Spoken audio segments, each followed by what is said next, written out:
Today I want to try to revive my sourdough starter. I've had my sourdough starter for about 4 years and it's always been thriving, but for the past couple of months I've been neglecting it. I've been keeping it in the refrigerator and only fed it maybe a couple of times and not even enough.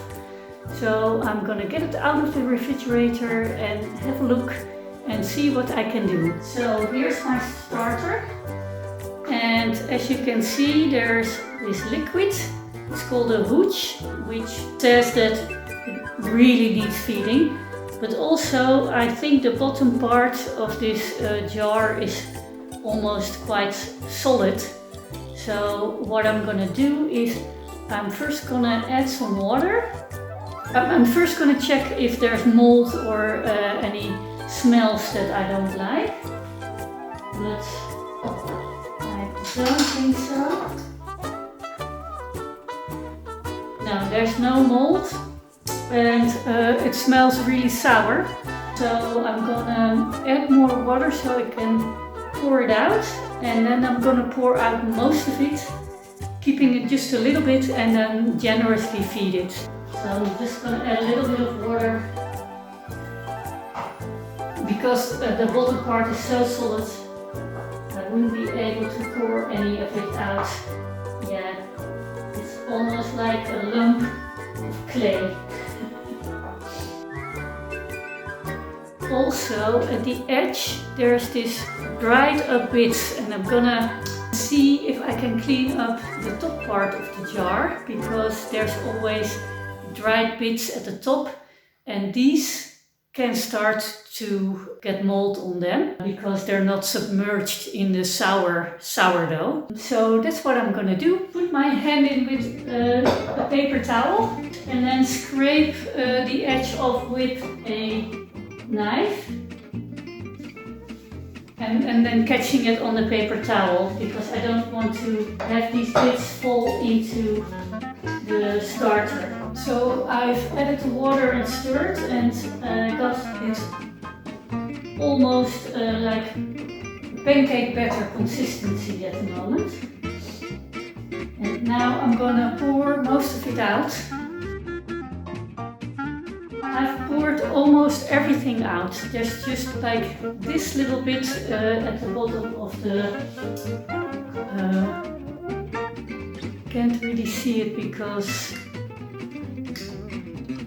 here you see it, a little bit of the starter left. Now I'm gonna clean up the jar on the outside and the top bit.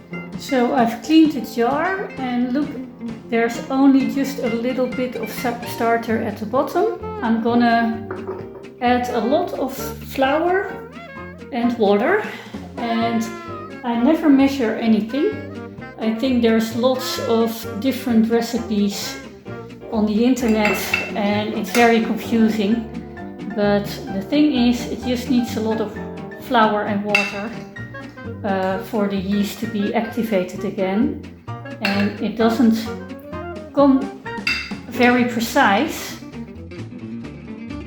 I always have a huge amount of starter, like this really big jar, and it always survives when I neglect it for a while. I think when you have a really small amount of starter, you'll be needing to feed it every day, otherwise you'll kill it. But if you have a large amount, the good thing is you don't have to measure and you don't have to worry about feeding it every day. I've added a whole bunch of flour. It's now a little bit under halfway full, and now I'm gonna add water until it's a thick pancake consistency, and I'm gonna stir it in between to make sure that everything is incorporated. It's a little bit too thick, so I'm gonna add more water.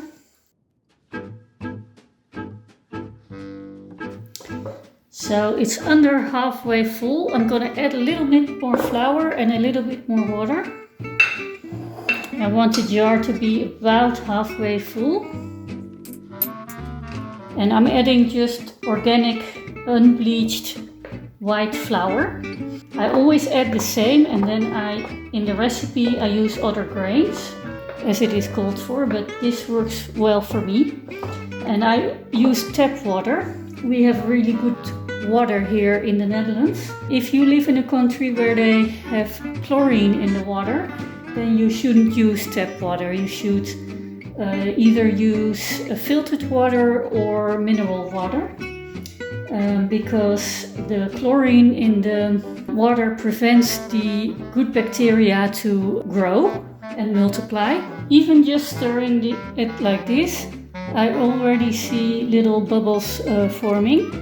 So I'm quite sure it's still alive, but it's probably very weak. So I'm gonna leave it on the counter overnight. Our kitchen is not that warm, so I'll see what happens if it has risen tomorrow or not. As you can see, I have my starter here. I put it on a plate because if it rises a lot, I don't want it to spill on the kitchen counter because it's stone, and since the sourdough starter is sour, it will mark the stone worktop. And so that's how I revived my neglected sourdough starter that I really didn't touch in months. And if you're the type of person that really likes to have precise measurements, then this may not work for you. The leftover sourdough starter that I poured in that bowl, it's called discard. I don't like to throw away things, so I'm gonna make a naan bread with that, and I'll show you in another video.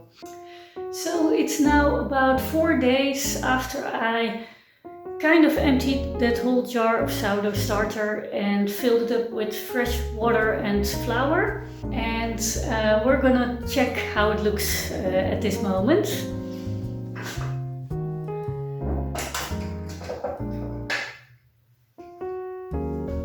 I don't know if you can tell, but it looks nice and bubbly.